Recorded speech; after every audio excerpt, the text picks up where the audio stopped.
कोई है प्रश्न, कुछ कहना है किसी को?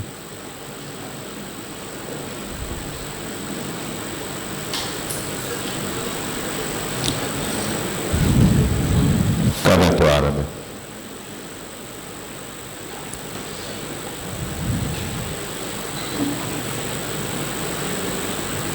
वेदांत चिंतामणि के चिंतन में मध्यांतर के बाद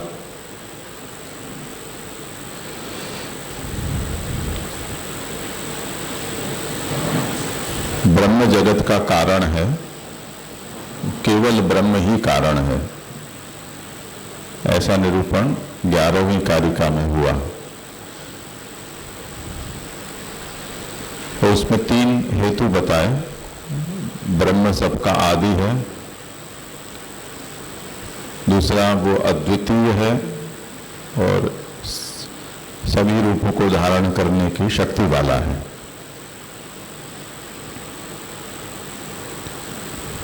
ऐसा ब्रह्म सर्वधर्म विशिष्ट है और उसका ऐश्वर्य है, शास्त्र में उसकी उसी रूप में प्रसिद्धि भी है। ऐसा जो ब्रह्म वो स्वयं ही अपनी इच्छा से ही अपने ही स्वरूप से जगत सृष्टि करता है। उसका अब उदाहरण देते हैं। इतना विचार हमने पर्याप्त कर लिया है सब तरह से। और जैसे कि हमने आज इस विषय का आरंभ हुआ तब उपक्रम में ब्रह्म से जगत सृष्टि के संदर्भ में जितने उदाहरण वेद में प्रसिद्ध हैं उनको गिनाए थे। उनमें से ही जो प्रसिद्ध मकड़ी का उदाहरण है वो ग्रंथकार देते हैं। यथोर्ण नाभिर्लालात आलयम सृजति क्षया पात्यत्येवं त्वस्य सृष्टि स्थिति संहृतयस्ततः। ये अगर हिंदी वाली हो तो उसमें इतना सुधार कर लेना, सृष्टि और स्थिति ये एक शब्द है, बीच में जो जगह दी है खाली तो वो नहीं है, ऐसा समझकर चलना। सृष्टि स्थिति संहृतयस्ततः समाहार ये है। तो ग्रंथकार ये कहते हैं कि वृन्नाभ यानी जो मकड़ी होती है वो अपनी लार से आलय रहने का स्थान बनाती है, उसमें भी वो अपनी इच्छा से ही ऐसा करती है। उसका पालन करती है, पाती, और अत्ति यानी उसको अपने भीतर ले लेती है, खा जाती है। तो सृजति, पाती और अत्ति, तो उत्पत्ति, स्थिति और लय। उसी प्रकार ब्रह्म है वो भी अपनी ही इच्छा से अपने ही भीतर से जगत की उत्पत्ति, जगत की स्थिति और लय करता है। तो जो विषय ऊपर समझाया है उसको उदाहरण से यहां स्पष्ट किया।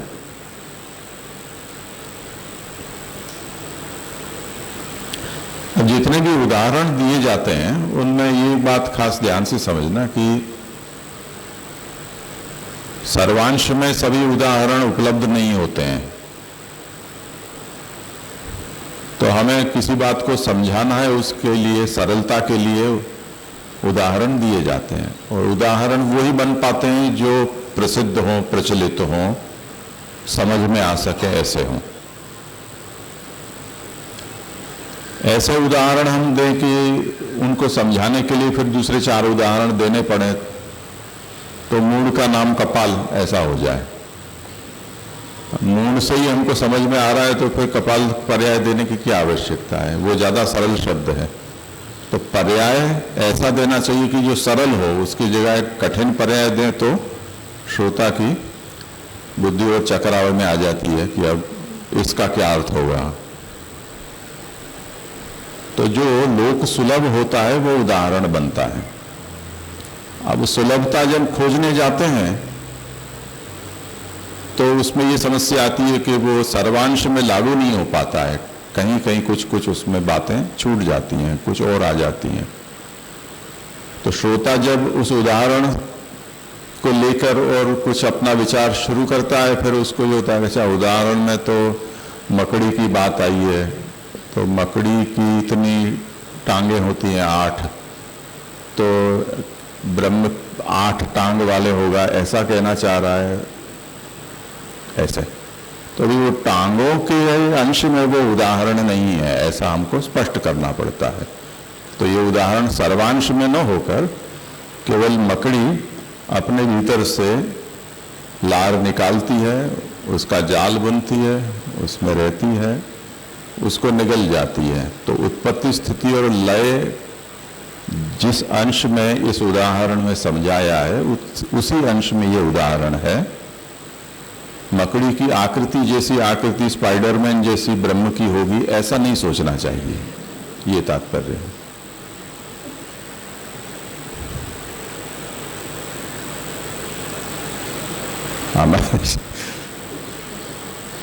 मुंबई में बहुत पहले 30-35 वर्ष हो गए इस बात को, श्यामदादा के यहाँ पाठ चलता, तब कुछ तो पाठ ऐसे चले कि जो बरसों तक चले निर्विघ्न लगातार। कुछ पाठ ऐसे चले कि जो महीना 2 महीना साप्ताहिक रूप में चले और फिर बंद हो जाते थे।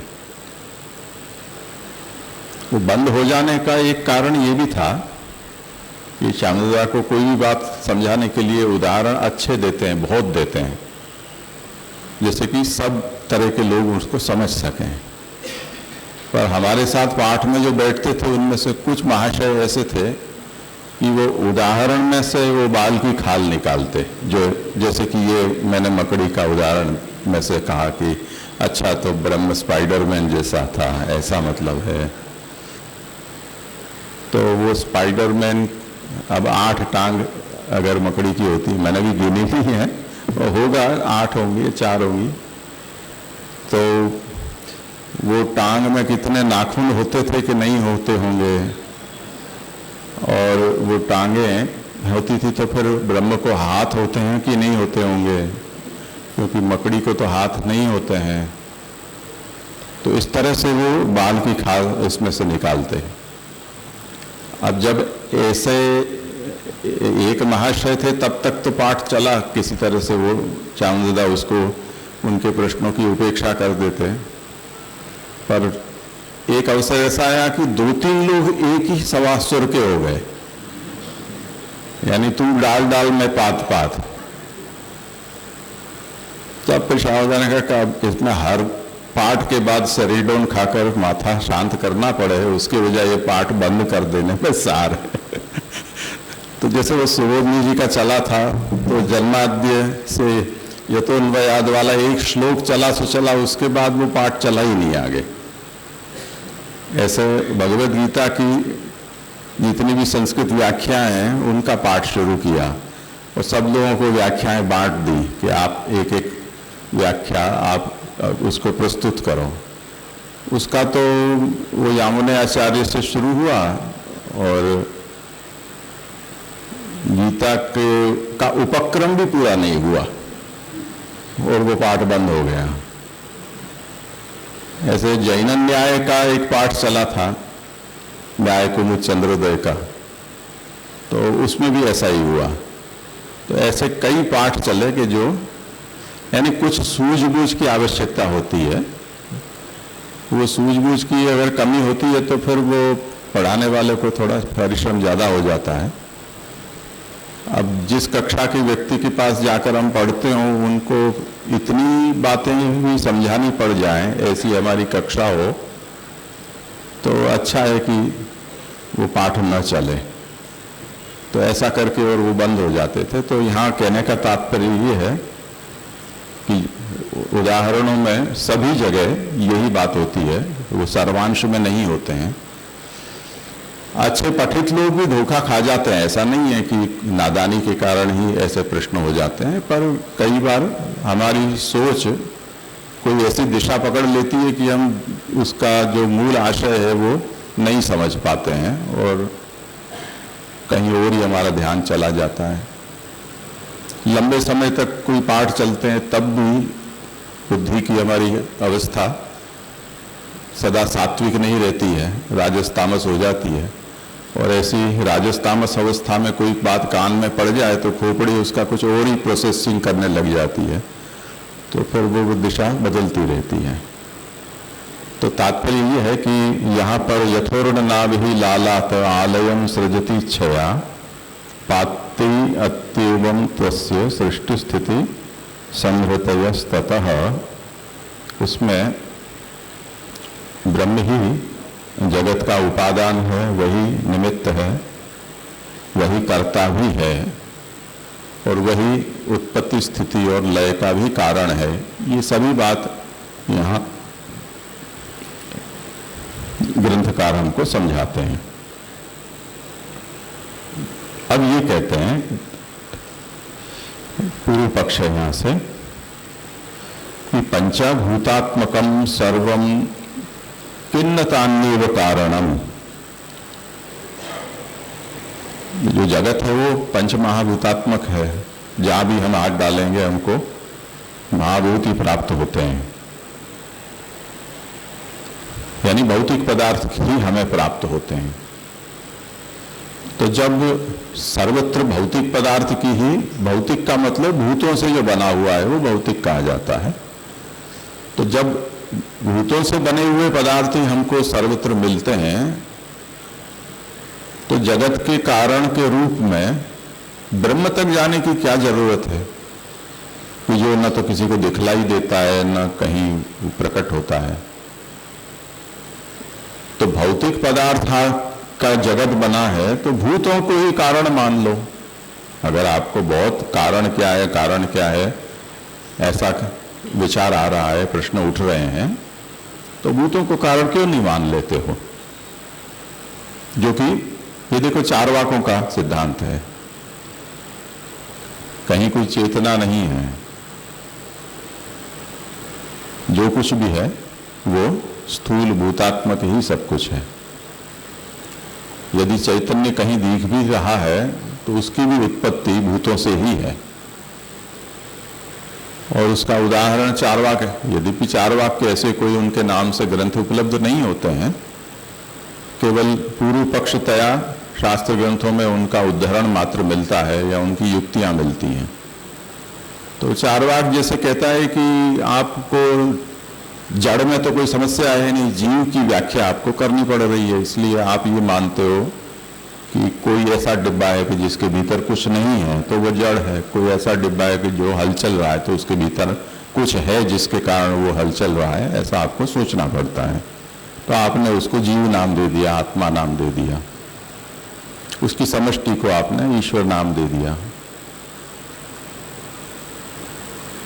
पर हम ये देखते हैं कि आपके घर में पहले तो सब वो जूट की बोरियों में सब कुछ आता था ना, अब प्लास्टिक हो गया। अब जूट की बोरी आपने बरसात में रख दी कहीं गीली होके, कुछ दिन हुआ नहीं, उसमें से असंख्य जीव पैदा हो जाते हैं, बिच्छू, कान खजूरा और न जाने कितने कितने जीव वहाँ। इसी प्रकार प्राणियों की जो विष्ठा होती है, गोबर आदि, तो वहाँ पड़ा हुआ देखें, उनको हटाएंगे तो नीचे से कितने ही जीव जंतु आ जाते हैं। तो जो जड़ पदार्थ हैं, भौतिक पदार्थ हैं, उसी से तो जीव पैदा हो रहा है। उसमें आपको आत्मा जैसा तत्व अदृश्य अनावश्यक मानने की क्या ऐसी विवशता है? तो जो कुछ भी है वो उसका मूल भूत ही है, यानी पृथ्वी जल तेज वायु आकाश ही है। ऐसा क्यों नहीं मान लेते हो? सरलता हो जाएगी। तो दृश्य से, जैसे ये भी एक न्याय है कि जब दृश्य व्यवस्था हमें प्राप्त हो जाती हो तो अदृश्य की कल्पना नहीं करनी चाहिए, ऐसा कहा जाता है। दृष्ट फलकत्वे सति अदृष्ट फल कल्पनाया अन्याय्या। तो जब हमारे पास देखा जा सके ऐसा कारण उपलब्ध हो तो नहीं दिखने वाले को कारण मानना, और फिर वो ऐसा कि आपको न दिखेगा न मुझे दिखेगा। बच्चों को हम खिलाते थे तो बताओ मेरी मुट्ठी में क्या है, तो बच्चा कहेगा कि ये है, बताओ खोल के बताओ। तो हम ये कहें कि खोलेंगे तो निकल उड़ जाएगा वो, तो कहे नहीं बताओ, फिर खोल दिया, देखो उड़ गया ना। अब ऐसी युक्ति अगर आप दोगे कि बंद होगा तो उसमें है और खोल देंगे तो उड़ जाएगा, तो न तो बंद होने पर अनुभव में आ रहा है न खोलने पर अनुभव में आ रहा है, तो ऐसी आत्मा काम की क्या? यानी उसका होना और न होना, उसका मतलब क्या निकलता है, ये तात्पर्य है उसका। इसलिए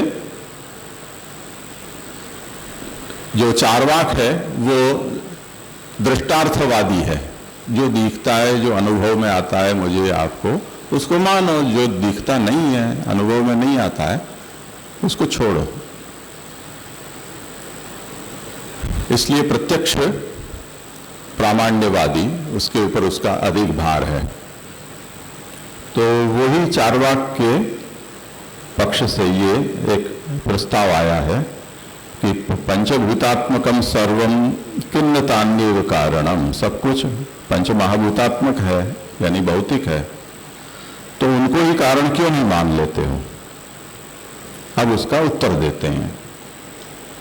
तो इसलिए नहीं मान सकते हैं कि निरास्पदत्वम नैषाम चोचितो योगस्वतो यतः। ये जो जड़ महाभूत हैं वो निरास्पद हैं, यानी उनको किसी की अपेक्षा नहीं है। वो अपने आप में सबसे अलग अनूठे हैं। यानी उनको अगर कोई व्यक्ति जोड़ता नहीं है तो जुड़ते नहीं है, अगर उनको अलग नहीं करते हो तो अलग नहीं होते हैं, जुड़े हुए ऐसे हैं। तो जिनके भीतर आस्पदता हो, संभावना हो जुड़ने की, तब तो उसमें हम किसी प्रकार की कारणता मान सकते हैं। पर जो अपने आप में कुछ कर सकें ऐसे न हो, उनको किसी की अपेक्षा हो, तब फिर उनको स्वतंत्र कारण कैसे मान सकते हैं?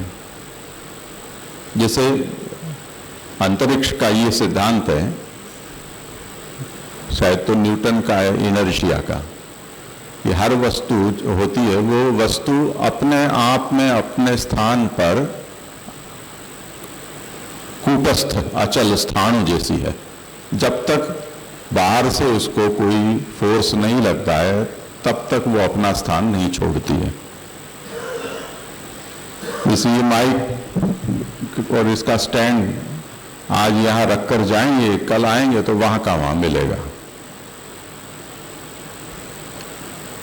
अब जब मैं यहाँ बैठता हूं तब इसको मेरी मुंह के हिसाब से इसको योजित करता हूं, ऊंचा नीचा आगे पीछे। अब कल आके मुझे चाय नहीं चढ़ी और मैंने गुस्सा किया इसके ऊपर कि मैं रोज इतने वर्षों से यहाँ बैठता हूँ, तुमको इतनी अक्ल नहीं है कि मैं आऊँ तो मेरे मुंह के पास आकर बैठ जाओ, हर बार मुझे ये करना पड़े, ऐसे बेवकूफ़ कैसे हो तुम? तो वो बेचारा क्या समझेगा? उसकी आस्पदता है ही नहीं इस विषय में, वो बिल्कुल ही निष्पृह है। आपको जो भी लगे सो आपका विषय, मैं क्या करूं? तो इस प्रकार जो जड़ हैं, महाभूत है, वो निरास्पद हैं। अब जो निरास्पद होता है वो कारण क्यों बनेगा? मुझे क्या लेना देना? तो वो समझाते हैं कि निरास्पदत्वम और ऐशांच स्वतो योगः न उचितः। अब ये जो जड़ हैं वो, जैसे मैंने कहा कि इस चीज को हम रात को यहाँ छोड़ के जाएंगे, सुबह यहाँ की यहाँ मिलेगी, अगर कोई उसको छूता नहीं है, हिलाता नहीं है तो। तो वो जो भूत हैं वो जुड़कर सृष्टि अपने आप कैसे बनाएंगे? उनका योग परस्पर संभव ही नहीं है। जैसे अनंत सालों से हम सूर्य का चक्कर काट रहे हैं, हम यहां वहां खिसके कहीं, कितने करोड़ साल हुए पता नहीं किसी को। चंद्रमा कब से हमारा चक्कर काट रहा है? कभी ऐसा हुआ कि हमारे ऊपर आकर गिरा हो, या मेरे से मिलने आया हो भी इतने तुम चंद्र के मोती पहनते हो, कोई अंगूठी पहनते हो, कैंचो मजामा, ऐसा करने के लिए चंद्रमा आ जाए, ऐसा कभी नहीं हुआ। जो ग्रह हैं उनमें से कोई ग्रह भी कभी किसी के भी प्रसन्न होकर के चलो आए हो, मेरे भक्त को मिल जाता हूं, मेरे जप करने वाले को दर्शन दे जाता हूं, कोई नहीं आता है। सब अपने अपनी जगह में, निरास्पदता है। स्वतः क्यों आएगा कोई? क्योंकि ये जड़ है। तो जो चार्वाक ये प्रस्तावित कर रहा है, इस जगत सृष्टि क्योंकि भौतिक है, भूतों से बनी हुई है, तो उसका कारण भी भूतों को ही मान लो, जीव को कारण मानने की क्या आवश्यकता है? तो वो इस कारण संभव नहीं है। तो निरास्पदत्व नैशांचोचितो योग स्वतो यतः। दूसरा, आपने तो बहुत सरलता से कह दिया कि सब कुछ भूतात्मक है, पर काल जीवादयो नैतन्मया तेषाम कुतो भवः। चलो जो भौतिक पदार्थ हैं उनका कारण भूत है, ऐसा हम कह भी दें, जो कि आधुनिक जो विज्ञान है वो इसी तरह से उसको परिभाषित करता है। आत्मा और ईश्वर को माने बिना हमने तो कह दिया कि भी चंद्रमा मिलने नहीं आया हमको, या क्यों नहीं आता है, पर विज्ञान तो कहता है कि आएगा, कभी न कभी आएगा। विज्ञान ये कहता है कि हम भी सूर्य से मिलने जाएंगे, वो सब होने वाला है, भले ही हमारे जीवन काल में या हमारी 100 पीढ़ी के जीवन काल में नहीं होगा, पर एक दिन आएगा जब सूर्य सुपरनोवा होकर फटेगा और उस समय वो उसके मंडल में जितने भी ग्रेविटी के दायरे में आएंगे उन सबको निगल लेगा। तब न कुछ पृथ्वी बचेगी, न प्लूटो बचेगा, न शनि बचेगा, न मंगल रहेगा, सबको वो निगल जाएगा। तो हम उसको मिलेंगे जाकर, हमारे अंशी को, वो अंशी का वो आत्मरमण होगा। फिर हम बताएंगे कैसा लगता है। वहां कोई आज तक वाला आके पूछेगा, आप बताइए आपको कैसा लग रहा है?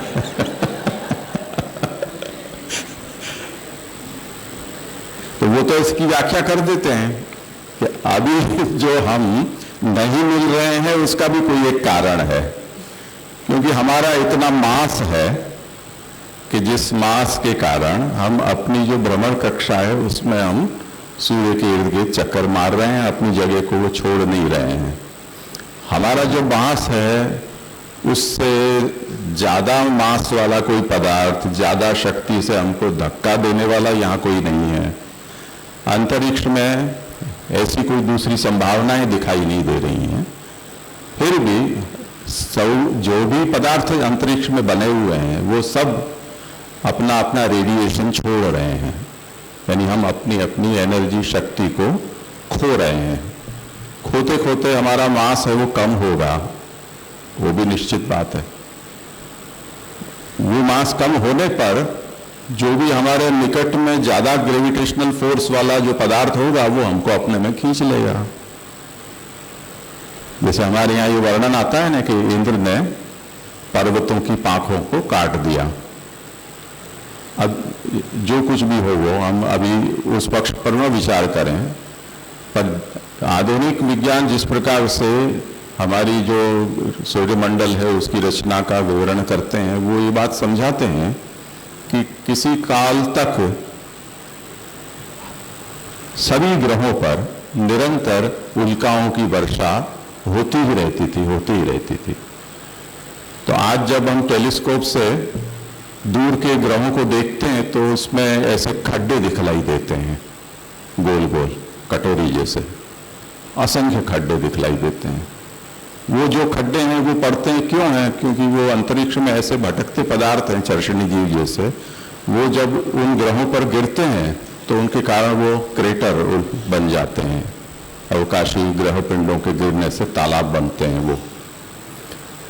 तो जब ये ग्रह पिंडों के निर्माण की प्रक्रिया चल रही थी उस समय हमारे जैसे जो बड़े ग्रह पिंड थे उनके ऊपर बहुत सी उल्का वर्षाएं होती रहती थी निरंतर, जिनके कारण वो प्रक्रिया से ये क्रेटर, या लोनार का आपका महाराष्ट्र में बहुत बड़ा क्रेटर है, लूणी का मैंने क्रेटर कहा।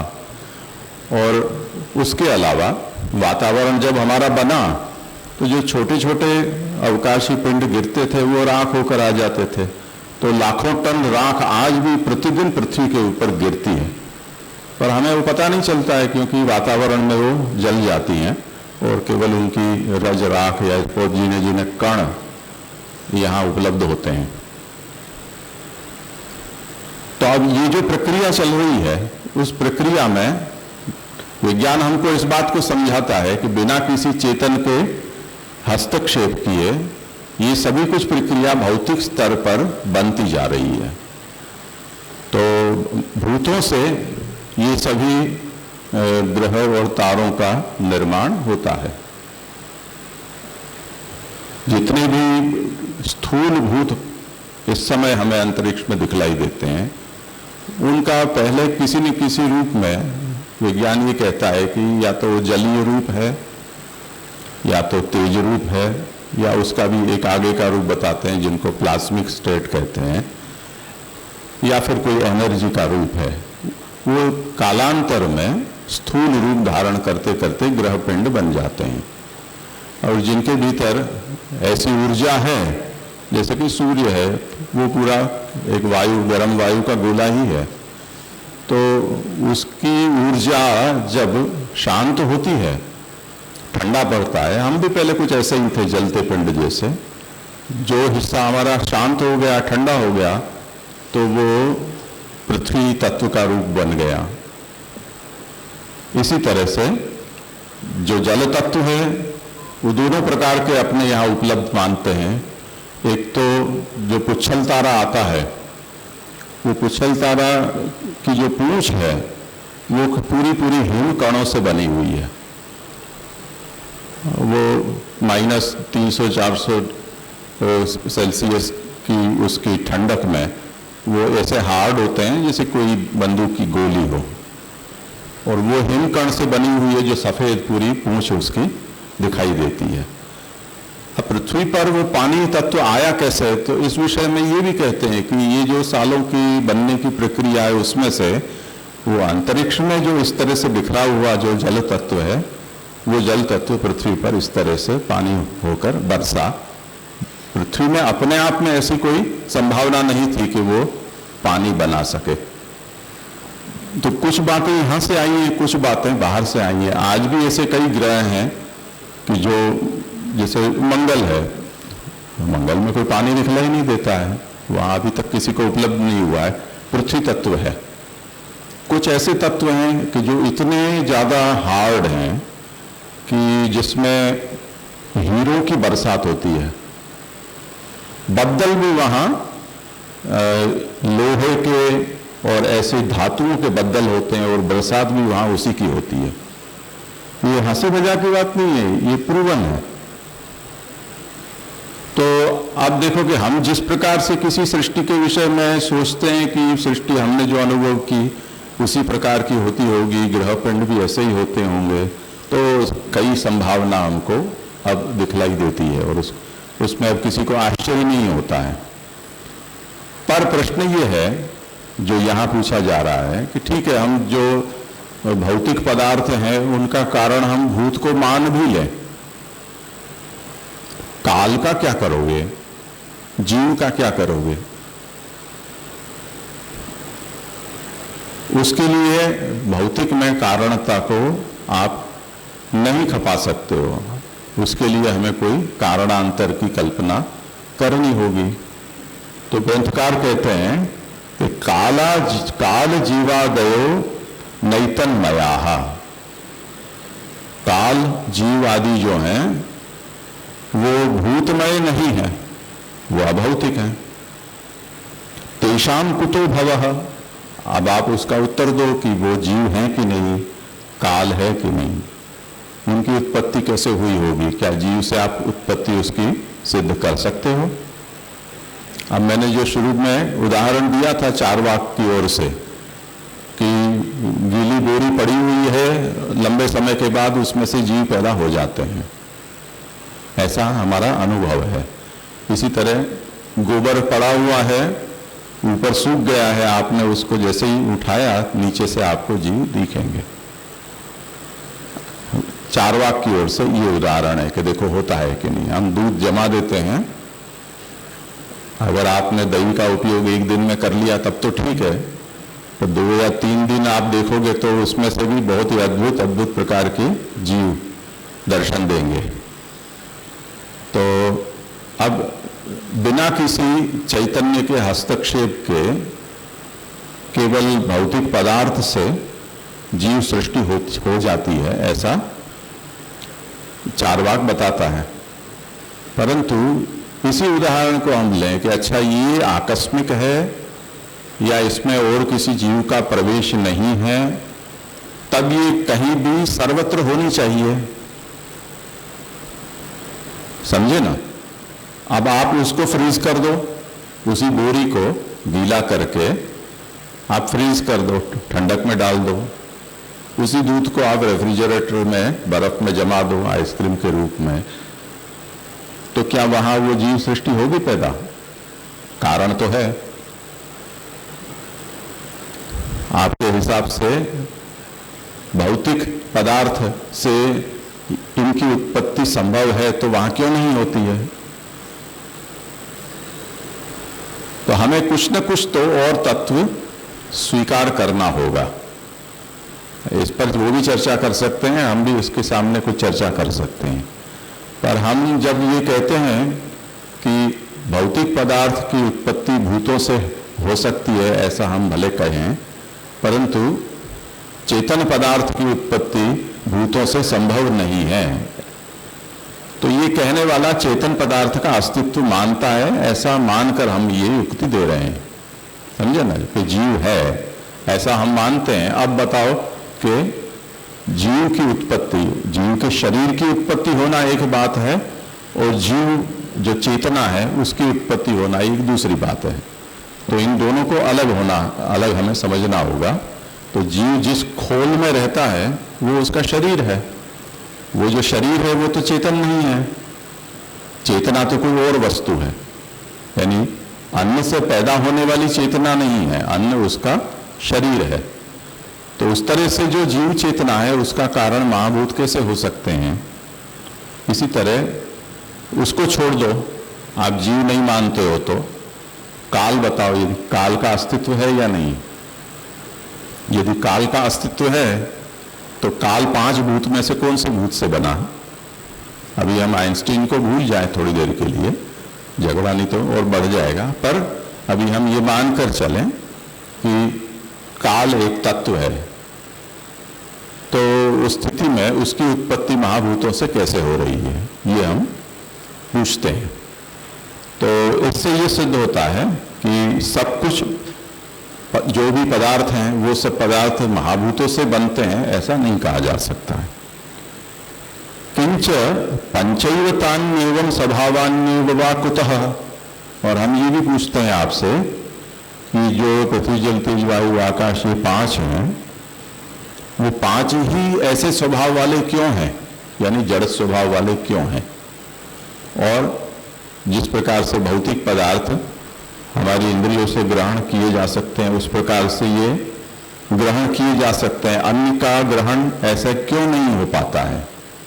इसका उत्तर आपको देना होगा। अथो अवश्यम सर्वबीजम स्वतंत्रश्चैक ईशिता। तो इन सब प्रश्नों के रहते अब हमें ये स्वीकार करना होगा कि काल अभौतिक है, भले जड़ जैसा हमें प्रतीत होता हो पर अभौतिक है।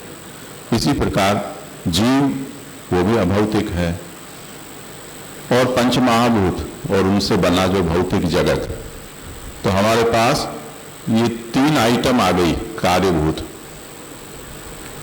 ये तीनों की प्रकृतियां अलग अलग हैं, तो हमें कोई ऐसा कारण सोचना पड़ेगा कि जो इन तीनों को पैदा कर सके। इसलिए कहते हैं अतो अवश्यम सर्व बीजम, ये जितना भी कुछ पैदा हुआ उन सब का बीज रूप, जो इन सब से स्वतंत्र हो और एक ही हो, ऐसा ईश्वर हमें सोचना पड़ेगा। प्रवर्तको नियंता च यो हेतु स्थिति नाशो, और वो ईश्वर ऐसा हो कि जो प्रवर्तक हो, यानी इन सबका प्रवर्तन कराने वाला हो।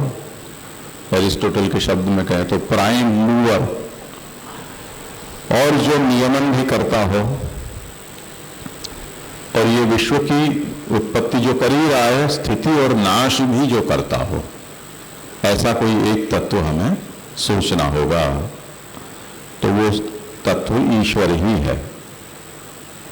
वो कहते हैं कि तद ब्रह्म, अब प्रश्न उठा कि आपने तो निर्णय दे दिया, पर प्रश्न ये है कि तद ब्रह्म क्व अस्ति, वो है कहाँ? सर्वत्र व्याप्तम व्योमेव हृदयपि। अब उसका उत्तर सुनो कि वो ब्रह्म कहाँ है? तो वो ब्रह्म सर्वत्र व्याप्त है। व्योम इव, यानी जैसे आकाश सर्वत्र व्याप्त है, उस प्रकार वो ब्रह्म भी सभी जगह व्याप्त है। हृदय अपि, बाहर भी और भीतर भी, हृदय में भी। तो प्रश्न ये होता है कि फिर कस्मात् न दृश्यते अस्माभिः, हमें वो दिखलाई क्यों नहीं देता है? सर्वत्र व्याप्त है, अंदर बाहर। तो उसका उत्तर देते हैं कि तिरोभूय यतः स्थितम, इसलिए नहीं अनुभव होता है कि वो नहीं चाहता है, इसलिए वो छुप कर रहना पसंद करता है। तो तिरोभूत होकर वो स्थित है, इसलिए उसका दर्शन हम नहीं कर पाते हैं। परंतु हम देख नहीं पाते हैं, उसको महसूस हम कर सकते हैं। उसका आगे उदाहरण देते हैं कि कैसे। तो धर्मम ननाशयेद वायु सन्नप्यारुद्ध कंदरे, एक कंदरा है, गुफा, जिसमें हवा भरी हुई है, अंधेरा भी है। हम जाते हैं तो हमें वायु दिखलाई नहीं देती है, परंतु वायु का जो धर्म है, यानी स्पर्श से या अपनी नाकों से उसका हम ग्रहण करते हैं, प्राणवायु के रूप में लेते हैं, तो हम सांस ले पा रहे हैं। इसका अर्थ ये हुआ कि वो गुफा में भले ही कुछ दिखलाई नहीं दे रहा है, पर वायु है। अगर आप हाथ ऐसे हिलाते हो तो यदि आपको उस वायु का स्पर्श हो रहा है आपकी चमड़ी को, तो दिखलाई भले नहीं दे रही है, परंतु वायु का अस्तित्व वहां है। तो किसी वस्तु का आंखों से दिखलाई देना कोई अनिवार्य नहीं है उसकी सत्ता को जताने के लिए। न दिखलाई दे फिर भी वो अपनी सत्ता को प्रदर्शित करती है प्रकारांतर से, जैसे कि वायु और आकाश है। तो व्यजनेनानुभूयेत तथा ज्ञानेन दृश्यते, उस प्रकार ये जो ब्रह्म है, जो आकाश और वायु की तरह भीतर बाहर सर्वत्र व्याप्त है, वो हमारी चक्षुरेंद्रियों से यानी आंखों से दिखलाई न दे, परंतु ज्ञानेन दृश्यते, ब्रह्म का जो साक्षात्कार है वो ज्ञान से होता है। तो कुछ ज्ञान लभ्य होते हैं, इसी प्रकार जो ब्रह्म है वो ज्ञान से उसका अनुभव हो सकता है, साक्षात्कार हो सकता है। अब वो जो ज्ञान है, जैसे यहाँ पे ये ज्ञान से अनुभव की बात आई, जैसे अपन अपने यहाँ बोला जाता है कि प्रेम से ब्रह्म का नहीं होता है। अच्छा, जैसे यहाँ पे ब्रह्म मतलब अक्षर ब्रह्म समझना, जो भी समझो, प्रेम लभ्य तो ब्रह्म थोड़ी है, ब्रह्म से प्रेम कैसे करे। तो इसी को अब उदाहरण देते हैं कि घटादिर न विलोक्येत तिरस्करणी का वृतम, जैसे घट आदि पदार्थ जो पर्दे के पीछे रखे हुए हों तो उनका दर्शन हम नहीं कर पाते हैं, वो हमें दिखलाई नहीं देते हैं। इसी प्रकार माया जवनिका छन्नम तथा ब्रह्म न लक्ष्यते। माया का पर्दा जब हमारी बुद्धि पर पड़ा हुआ है तो जो सर्वत्र व्याप्त ब्रह्म है उस ब्रह्म का हमें साक्षात्कार नहीं हो सकता है। वो माया अज्ञान रूपा है, वो अज्ञान का निवारण विद्या या ज्ञान से होता है। तो उस प्रकार का ज्ञान जिसको उपलब्ध हो जाता है तो वो ब्रह्म का साक्षात्कार कर सकता है। किसी को कुछ यहाँ कठिनाई नहीं है ना?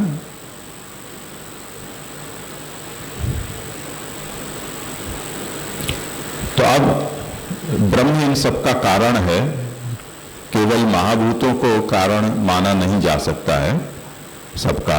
ये निरूपण करने पर अब उसी का और आगे उपादन करते हैं कि अस्तीव तत्पिकाः काकाः शुका हंसाः कलापिनः असिता हरिता श्वेता कृता ये न च चित्रिताः। हम बहुत ही ऐसी रंग बिरंगी पूरी हमारा ये जगत प्रपंच है। तो कौवा, तोता, हंस, मोर, ये सब जो पक्षी हैं कितने विविध रंग वाले हैं। कोई सफेद है, कोई हरे हैं, कोई कैसे हैं। इनमें ये सब रंग किसने भरे हैं? परस्पर विरुद्ध स्याति विचित्र स्वरूपेण। इनमें से कुछ तो परस्पर विरुद्ध हैं और विचित्र स्वरूप वाले भी हैं। तो इनको ऐसा किसने बनाया? तो इस प्रकार का जो यद विश्वस्योद्भवे हेतु नियमेन यथोचितम, जो जैसा होना चाहिए ऐसा उसके नियम पूर्वक इस विश्व का जिसने उद्भव किया है वो ब्रह्म है।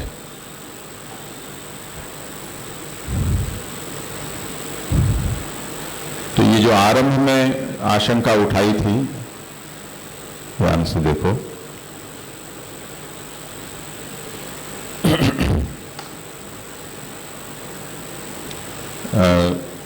विषय का उपक्रम जो किया था उसका उत्तर यहां दिया चौथी कारिका में। अथैतद विश्वमखिलम नाना रूपम निरीक्ष्यते। ये नाना रूप वाला, अनेक रूप वाला जो विश्व है उसको जब हम देखते हैं जिसमें अनेक प्रकार की विचित्रता है, तब हमें इसका कारण क्या होगा ऐसा प्रश्न उठता है। तो अब वो कारण का उत्तर ये 20 और 21वीं कारिका में दिया। विचित्रता कैसी? तो ये पक्षियों के विभिन्न रंग, रूप, स्वभाव, ध्वनि और इनमें सबके अंदर जो विचित्रता है उनका कारण, ऐसे विचित्र जगत का जो कारण है वो ब्रह्म है, ऐसा यहाँ पर निरूपण हुआ। रमानाथ जी ने तद ब्रह्म अस्ति इति पूर्वेण अन्वयः, पूर्व से इसका अन्वय बताया है। अब इसी तरह आगे भी सूर्यादीनां सुदुर्ज्ञेय याथात्म्यानां प्रकाशनम निराधारे स्थितिर्याति नियता नित्यता यतः एवं विधैः श्रुतैः दृष्टैः प्रकारैर्बहुभिः स्फुटैः स्थिरेण मनसा स्पष्टम ब्रह्म निश्चीयताम दृढ़म। सूर्य आदि तारे और अन्य ग्रह भी ये दुर्ज्ञेय हैं, उनका याथात्म्य यानी जो जैसे हैं ऐसा उसका ज्ञान प्राप्त करना बहुत कठिन है। ऐसे सूर्य आदि ग्रह, तारे और अवकाशी पिंड आदि हैं वो जिनके कारण प्रकाशित होते हैं। दूसरा, उन ग्रह पिंडों को हम देखते हैं तो उनका कोई आधार हमें दिखलाई नहीं देता है, वो अंतरिक्ष में तैरते हुए हैं, किसने उनको पकड़ कर रखा है? तो निराधारे स्थिति ही आती।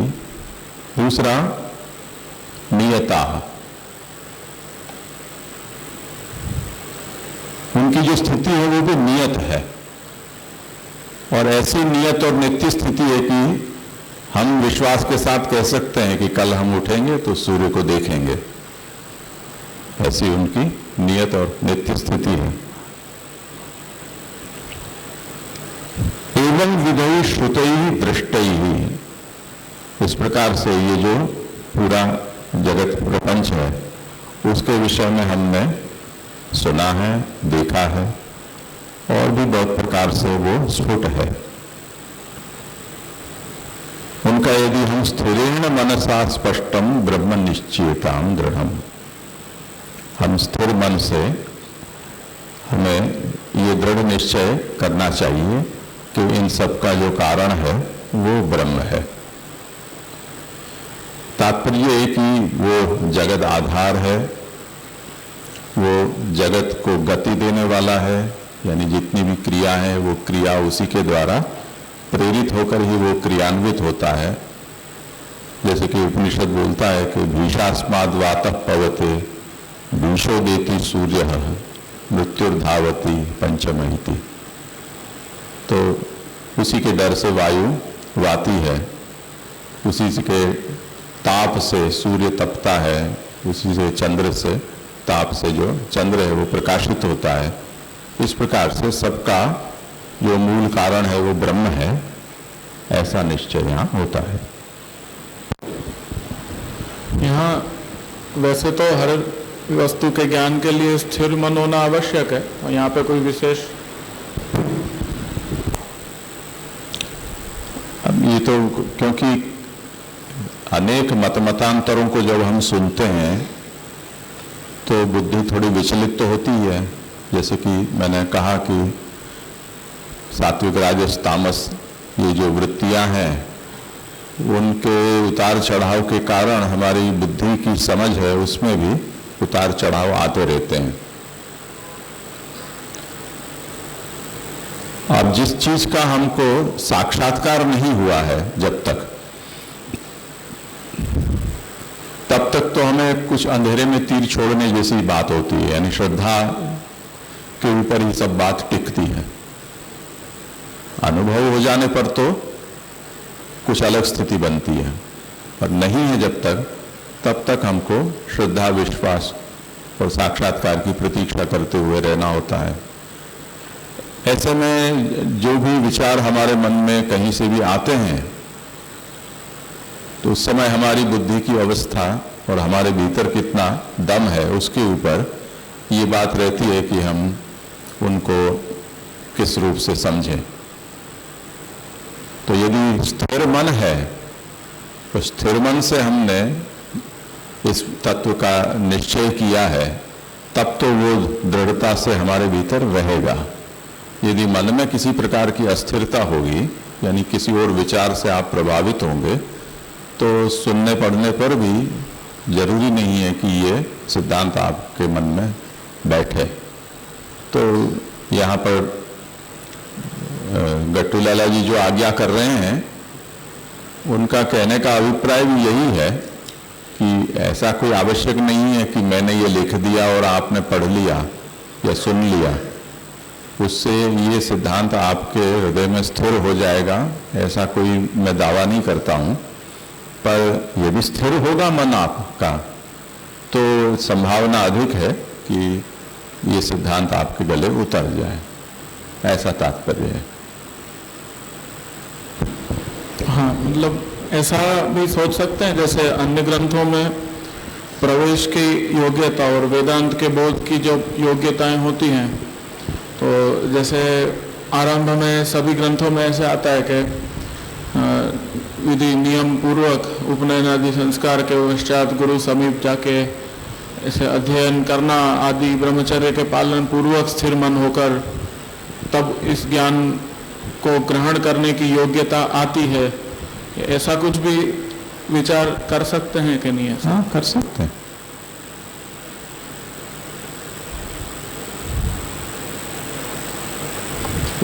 में इनका रोचक वर्णन मिलता है कि जब वो ऋषि कुमार गुरु के पास जाता है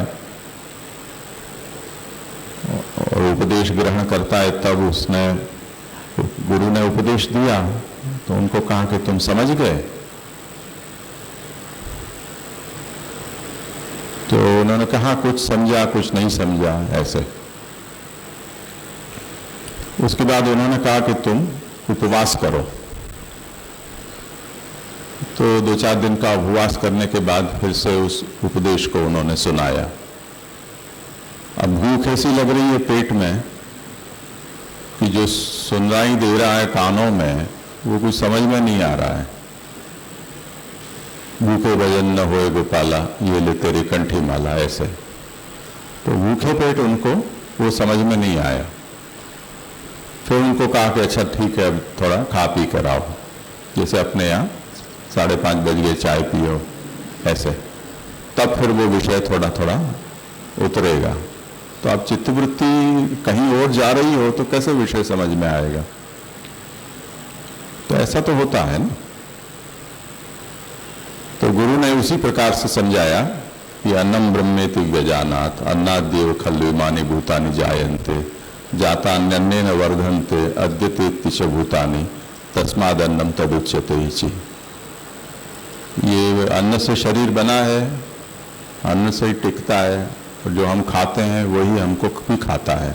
वो अन्न ही ब्रह्म है, क्योंकि उत्पत्ति स्थिति और लय उससे होता है। तो अब ये बात भी भूखे पेट समझ में नहीं आती, खाने पर समझ में आती है। तो चित्त की स्थिरता बहुत जरूरी है। स्थिरेण मनसा स्पष्टम ब्रह्म निश्चयताम दृढ़म। स्थिर मन से स्पष्ट ब्रह्म ही सबका कारण है, ऐसा दृढ़ निश्चय करो। ठीक है, और कोई है विषय? जैसे ये नियत और नित्यता यतः, ये विषय जो नियता को गति ही कह रहे हैं ना, तो ये विषय, और नित्यता यतः तो ब्रह्म नित्य है, ऐसे समझना, ये दो समझ में नहीं। ब्रह्म नहीं, निराधारे स्थिति याति ही नियता। ये जो सूर्य चंद्रादि हैं उनका कोई आधार हमें दिखलाई नहीं देता है, तो किस आधार पर वो टिके हुए हैं? तो वो उसका आधार ब्रह्म ही है। इसी प्रकार सूर्य आदि है वो गतिशील है ना। हम जैसे सूर्य की परिक्रमा करते हैं, सौर मंडल है वो फिर पीछा पूरी हमारी आकाश गंगा है उसकी परिक्रमा कर रहा है। तो सब अपनी अपनी, स्थिर कोई भी नहीं है, सब गति में है। तो नियता का मतलब श्री रमानाथ जी कहते हैं कि गति ही। तो उनको गति देने वाला है कौन? जिसको एरिस्टोटल कहता है प्राइम मूवर, धक्का देने वाला। सबसे पहला धक्का किसने लगाया है, ये तो हमें सोचना होगा ना।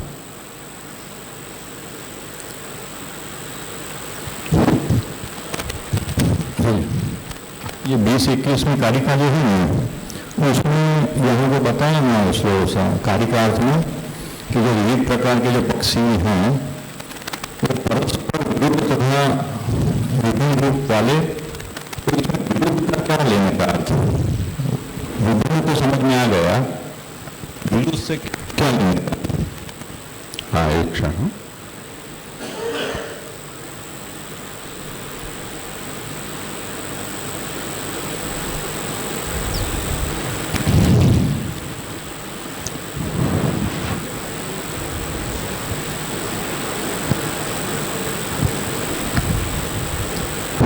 उसके बाद जो दूसरा है ना, वो कारिकार्थ में लिखा है कि विभिन्न रूप वाले विश्व के जो नियम पूर्वक कारण है, तो वो समझ में नहीं है। नियम पूर्वक कारण है उसका अर्थ। एक तो ये है कि जो अभी हमने आरंभ में चर्चा की थी कि जो उदाहरण होते हैं वो सर्वांश में नहीं होते हैं। यहाँ जो उदाहरण के रूप में सूची गिनाई गई है वो उपलक्षण विधि से है।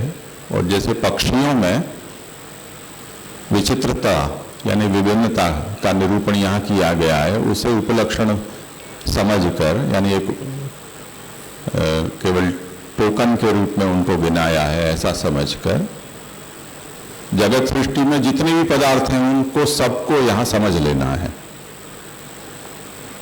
तो हम उसमें जैसे विभिन्नता को समझते हैं, इसी प्रकार से परस्पर विरुद्धता भी हमको समझ में आती है। कैसे कि जैसे सृष्टि में कुछ गर्म है, कुछ ठंडा है, कुछ बड़ा है, कुछ छोटा है, तो ये विरुद्धता है ना। कुछ समतल है, कुछ विषम है, ये सब उसकी विरुद्धता भी है, ये उपलब्ध हमें होती है। ऐसा विरोध है वो पक्षियों भी हम समझ में आता है। जैसे कौवे को गिनाया और हंस को गिना दिया, तो एक काला एक सफेद, ऐसा क्यों? तो ये विरोध भी हो गया है। इसी प्रकार मोर है, तोता है, उसकी जो ध्वनि होती है वो कर्णप्रिय होती है। कौवा होता है, उसकी कर्णकटु ध्वनि होती है। तो ये भी एक प्रकार का विरोध है। कुछ सात्विक हैं, जैसे तोते आदि हैं, वो मांसाहार नहीं करते हैं, परंतु उसके सामने कौवे, मोर, ये सब होते हैं, वो मांसाहार भी करते हैं। ये सब प्रकार का विरोध हमें समझना चाहिए। और यद विश्वोद्भवे हेतु नियमेन, ये तो जो कारण की लक्षण आगे दिया गया कि अन्यथा सिद्धि शून्यत्वे सति नियत पूर्ववर्तित्वम कारणत्वम, ये कारणता की जो परिभाषा दी उसमें कारण का कार्य से पूर्व आवश्यक रूप से अस्तित्व में होना, उसकी ये व्याख्या है कि ये जो ब्रह्म है वो इन सब के नियत पूर्ववर्ती है।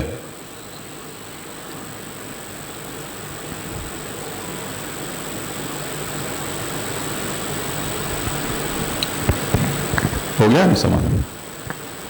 हाँ, देखिए ये जो 17वीं और 18वीं कारिका में ये बात आई कि गुफा के अंदर वो मतलब ब्रह्म किस प्रकार व्यापक है, तो गुफा में भी हवा होती है, वो दिखती नहीं है पर उसका अनुभव हो रहा है। पूर्व पक्ष में ये बात आई कि पंच महाभूत को मानने के बाद काल और जीव की भी उत्पत्ति ब्रह्म से है, वो कैसे सिद्ध होगी? तो इस दृष्टांत से अब तक वो पक्ष का निराकरण, या अब तक जो मतलब अनुभूत होने के कारण काल को मान लेना, या ऐसे कुछ सोचना चाह रहे हैं, या कैसे उसे समझेंगे? नहीं, ऐसा नहीं।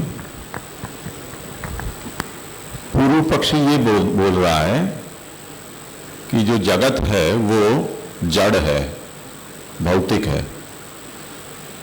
तो जो भौतिक जड़ जगत है उसका कारण भी भूतों को ही मानो।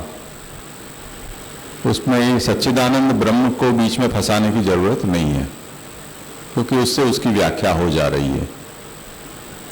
तो उस पर ये कहा गया कि जगत केवल भौतिक होता तो हम ऐसा कहते और तुम्हारी बात सही होती, पर जीव का क्या करोगे? इस जगत में जीव तत्व भी है। इसी प्रकार जीव तत्व यदि आप नहीं मानते हो, कोई बात नहीं, काल का अस्तित्व तो मानते हो ना। काल तो भौतिक नहीं है, उसका कारण क्या, कहां से लाओगे? उसका जवाब अब तुमको देना पड़ेगा। तो इसलिए ब्रह्म इन सब का कारण है, ये सिद्ध हुआ। तब ये प्रश्न किया कि यदि ब्रह्म सबका कारण है तो दिखलाई क्यों नहीं देता है? तो उसका उत्तर ये दिया कि जो दिखलाई दे वो ही हो, जो दिखलाई न दे उसका अस्तित्व न हो। क्या तुम ये कहना चाहते हो? यदि ऐसा कहना चाहते हो तो हवा दिखाई देती है तुमको? नहीं दिखलाई देती है, पर उसका अनुभव होता है कि नहीं, उसका अस्तित्व होता है कि नहीं। उस प्रकार से ब्रह्म को भी समझो कि दिखलाई न देते हुए भी जैसे हवा है उस प्रकार ब्रह्म भी है। अब ब्रह्म का तो फिर अनुभव कैसे हो? हवा का तो अनुभव होता है, जैसे हम हाथ हिलाते हैं, पंखा चला दिया तो वो कहते हैं कि सबकी अनुभव की प्रणाली तो जो विषय होता है उसके अनुरूप होती है। तो स्विषय सूराणी ही इंद्रियाणी ऐसा कहा जाता है। सभी इंद्रियों की प्रवृत्ति अपने अपने विषय में होती है। तो जैसे आंख से सुनाई नहीं देता है, कान से दिखलाई नहीं देता है, पर दिखलाई आंख से ही देगा, सुनाई कान से ही देगा। तो सभी इंद्रियों की अपने अपने विषय में प्रामाण्य और प्रवृत्ति होती है। उसी प्रकार यदि आप ये पूछते हो कि भाई ब्रह्म है तो उसका अनुभव कैसे हो, तो आपकी इंद्रियों से यदि वो अनुभव नहीं होता है तो उसका कारण ब्रह्म उसका विषय ही नहीं है, तो कहां से होगा? इंद्रियों का विषय ब्रह्म नहीं है, तो उसकी अनुभूति कैसे होगी? तो उत्तर दिया कि ज्ञान से होगी। ये चल रहा है विषय।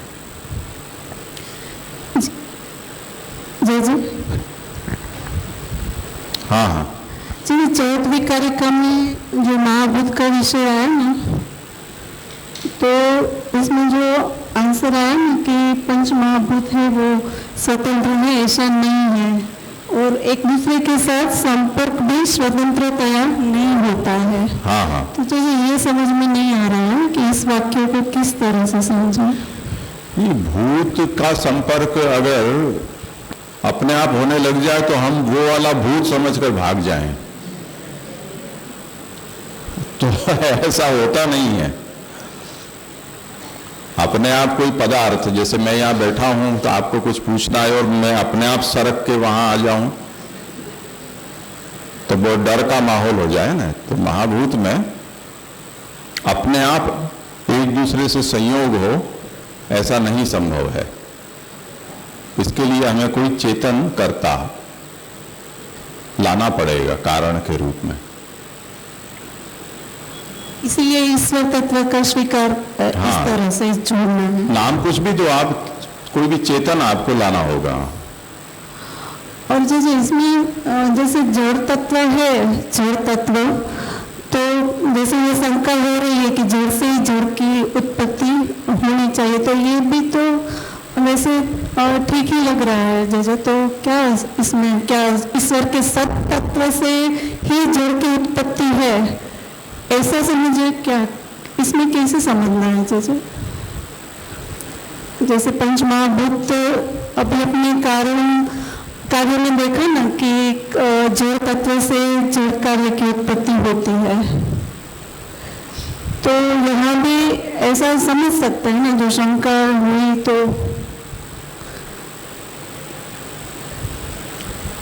सिद्धांत क्या दिया?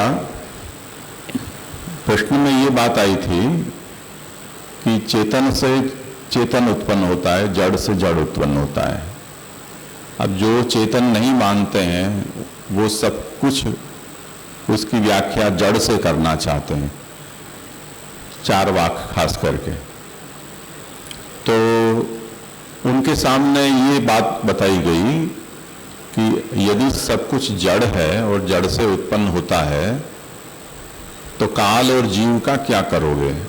अब वो जीव नहीं मानते हैं तो काल का एक अड़ंगा लगा दिया कि इसका जवाब दो। अगर तुम काल है ऐसा मानते हो कि नहीं मानते हो, तो वो कौन से भूत से उत्पन्न हुआ? जल से हुआ, तेज से हुआ, वायु से हुआ? ये बताओ। यदि आप उसका उत्तर नहीं दे रहे हो, यानी काल को तुम भौतिक नहीं मानते हो, तो कुछ वस्तु भौतिक होती है, कुछ भौतिकेतर होती है, ऐसा आपको कहना होगा। तो अभौतिक पदार्थ एक आ गया, अब वो जगह मिल गई जहां से उनके मत का हम निराकरण कर सकें। तो चार वाक का उत्तर यहां से दे दिया। अब जो ईश्वरवादी हैं या जीववादी हैं, उनके लिए उनके अनुसार उत्तर देंगे। अगर आप जीव मानते हो तो उसका कारण भी जड़ नहीं हो सकता है, जीव आपको स्वीकारना होगा, क्योंकि हम यही देखते हैं। समझे ना? हाँ हाँ बोलिए। 18वें नंबर श्लोक में है कि ब्रह्म का अनुभव ज्ञान द्वारा ही किया जा सकता है। हाँ। और 19वें नंबर में है कि माया रूपी पर्दे के पीछे होने के कारण ब्रह्म का अनुभव नहीं किया जा सकता है। तो यह ज्ञान का किस प्रकार का योग है जिससे जो माया बाधित कर रही है ब्रह्म का अनुभव कराने में, तो बाधा दूर हो सके और ब्रह्म का अनुभव हो सके? नहीं, प्रश्न नहीं समझा क्या? ज्ञान के द्वारा ब्रह्म का अनुभव किया जा सकता है, हाँ, परंतु वहाँ बाधा कर रही है 19वें श्लोक में कि माया कोटि पर्दे के पीछे छिपे होने से हाँ, ब्रह्म का अनुभव नहीं किया जा सकता। तो अब यह किस प्रकार का ज्ञान से ऐसे हो कि माया रूपी जो बाधा कर रही है ब्रह्म का अनुभव कराने में, माया जो बाधित कर रही है वो अनाच्छादित हो जाए, वो ज्ञान किस प्रकार का हो? हाँ, हाँ, वो उपनिषदिक ज्ञान से होगा, ब्रह्म के उपनिषद में कहे गए ज्ञान से।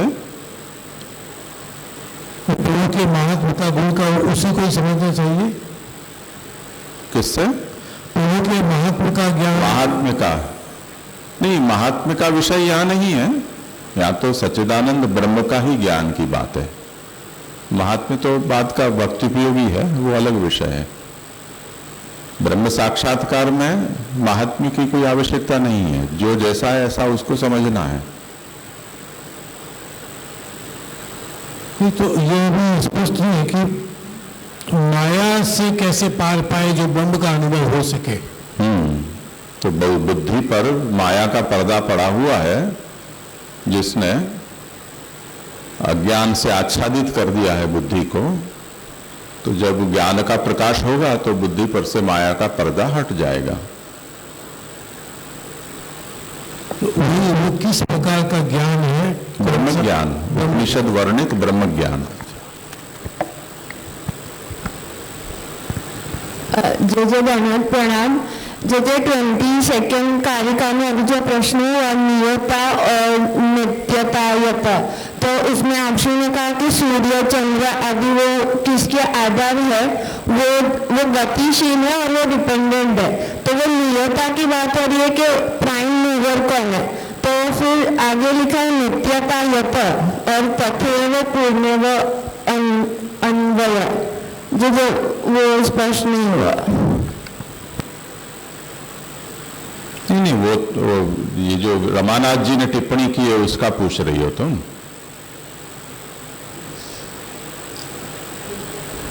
नियता और नित्यता यथा में डिफरेंस बतानी चाहिए। नियत का मतलब है गति। सभी ग्रह नक्षत्र तारे अपने अपने स्थान पर अपनी अपनी गति से गतिमान हैं। वो गति उनको किसने प्रदान की है? तो ब्रह्म है, उसका कारण है गति देने वाला। समझे ना?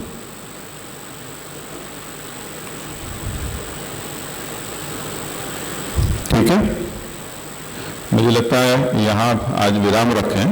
आगे का जो विषय है वो थोड़ा बदल रहा है। उदयनाचार्य न्यायिक सुमंजलिकार हैं, उनकी कारिका को लेकर और ग्रंथकार ईश्वर की सिद्धि के लिए कुछ कहेंगे, तो उसको फिर कल ही शुरू करें। यहाँ विराम रखते हैं अभी।